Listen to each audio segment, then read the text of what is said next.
selamat pagi Bapak Ibu. Apa kabar? Semoga semuanya dapat dalam keadaan sehat-sehat. Kita berjumpa kembali dalam sapaan firman Tuhan dari Gereja HKBP Jalan Lurah, Resort Cimahi. Hari ini Kamis tanggal 30 Juli tahun 2020. Dan sebelum kita melakukan aktivitas kita, firman Tuhan pada hari ini tertulis dari Kolose pasal 2 ayat yang ke-18. Demikian firman Tuhan.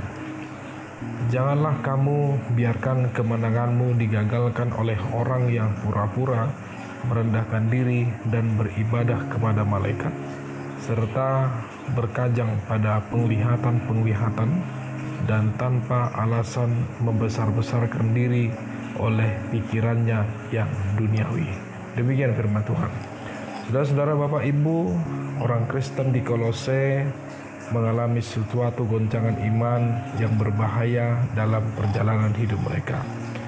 Mereka mengalami ancaman daripada ajaran-ajaran guru-guru palsu yang muncul di tengah-tengah jemaat pada saat itu, yang menawarkan ajaran mengenai perayaan hari raya, mengenai bulan baru, mengenai hari Sabat, serta larangan terhadap makanan dan minuman yang haram. Bisa kita lihat di Kolose pasal 2 ayat 16 dan di ayat 21. Selain itu juga ajaran-ajaran ini mengajarkan suatu ibadat kepada malaikat sebagai perantara antara Allah dan manusia, dan semangat bertapa.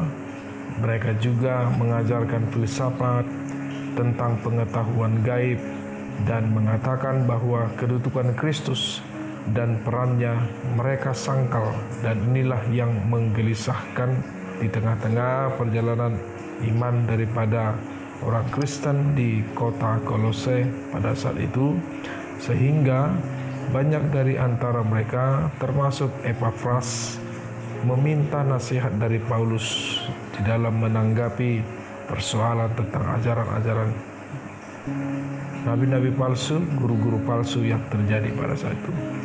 Saudara-saudara, pada firman Tuhan pada saat ini, Paulus menanggapi kesesatan ini dengan mengirimkan sebuah surat, yaitu untuk meneguhkan iman daripada orang-orang Kristen yang ada di Kolose pada saat itu, dengan intinya bahwa kebenaran Injil harus dijaga dari antara ajaran-ajaran yang tidak bertanggung jawab, serta menjunjung tinggi kemuliaan Kristus. Itu sebabnya Paulus secara panjang lebar menjelaskan bahwa kedudukan Kristus atas semesta alam dan manusia, di mana Kristus adalah gambar Allah yang tidak kelihatan dan telah menjadi nyata di dalam Kristus.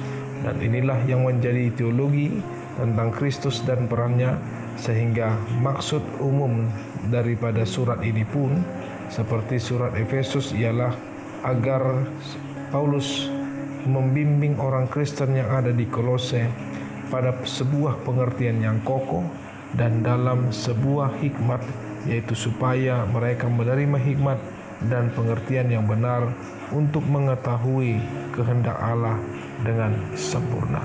Bapak Ibu, kita sebagai orang percaya memiliki iman dan pengharapan kita kepada Tuhan. Sayangnya, cukup banyak orang yang percaya yang tidak memanfaatkan iman kita kepada Tuhan secara maksimal. Yang dimaksud di sini adalah bagaimana kita sebagai orang percaya, kita seharusnya sudah dibebaskan dari segala dosa dan juga dari segala hal-hal yang bersifat lahiriah. Akan tetapi justru banyak dari antara manusia di dunia ini, bahkan mungkin kita sendiri, yang sering mengekang diri kita sendiri. Contohnya, kita bisa membaca ayat Alkitab pada hari ini tentang bagaimana jemaat Kolose menghadapi ajaran-ajaran yang mengekang kehidupan orang Kristiani pada kemerdekaan yang sudah diberikan Kristus pada zaman Paulus. Untuk itu, di kota Kolose memang ada sekelompok orang yang mengajarkan bahwa orang percaya harus menghindari makanan dan minuman tertentu. Ada juga yang mengajarkan bahwa orang percaya harus mengutamakan hari-hari raya tertentu, seperti bulan baru dan hari Sabat. Bukannya tidak penting, tetapi Kesemua liturgi atau ajaran itu sebenarnya merupakan gambaran dari Kristus itu sendiri. Liturgi itu memang penting, tetapi yang lebih penting lagi adalah Kristus, Tuhan yang kita sembah, Tuhan yang memberi jalan keselamatan pada semua orang yang percaya kepadanya. Demikian juga kita pada masa sekarang ini, banyak sekali ajaran-ajaran yang menyimpang. Ayat selanjutnya dari bacaan kitab suci kita hari ini bercerita tentang beberapa ciri-ciri ajaran-ajaran yang menyimpang, antara lain 1. Pura-pura merendahkan diri, ayat 18a. Kita sebagai anak-anak Tuhan memang perlu merendahkan diri di hadapan Tuhan, tetapi merendahkan diri di sini adalah dalam konteks meninggalkan ego kita dan menyerahkan segala sesuatunya kepada Tuhan.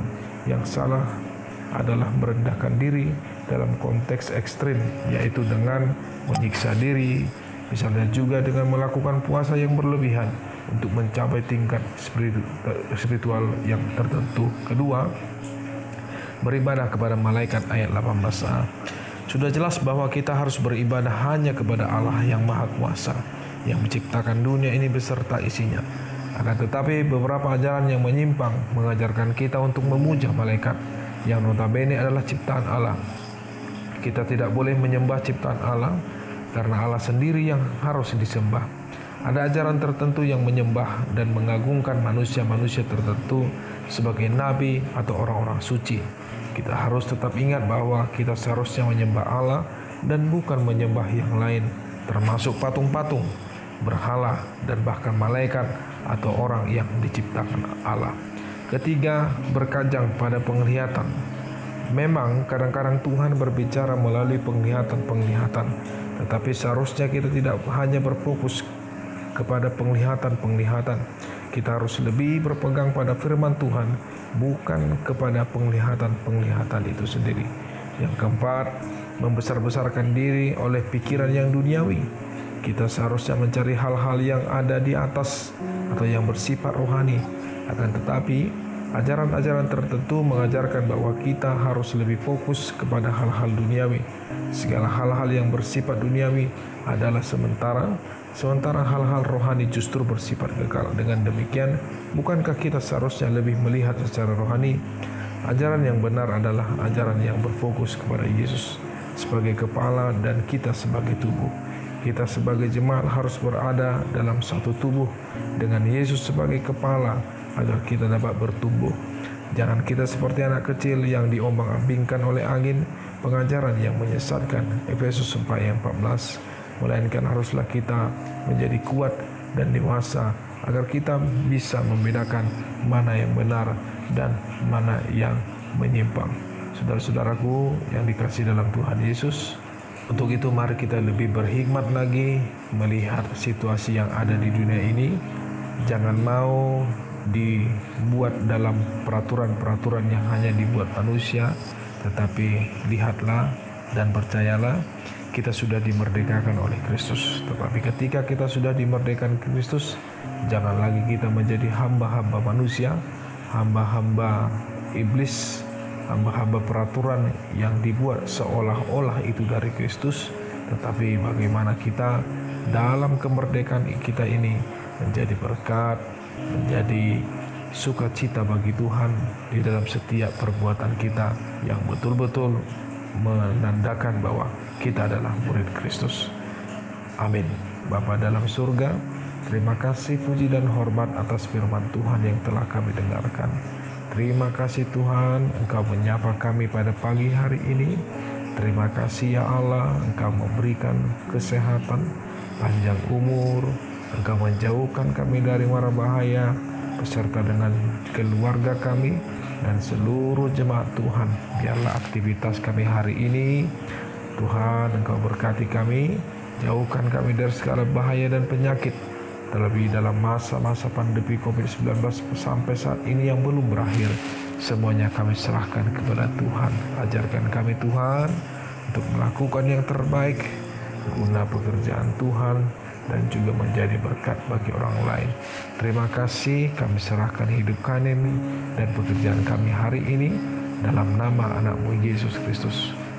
Kami berdoa dan mengucap syukur. Anugerah Tuhan kita Yesus Kristus, kasih setia Allah Bapa dan persekutuan Roh Kudus itulah yang menyertai kita. Amin.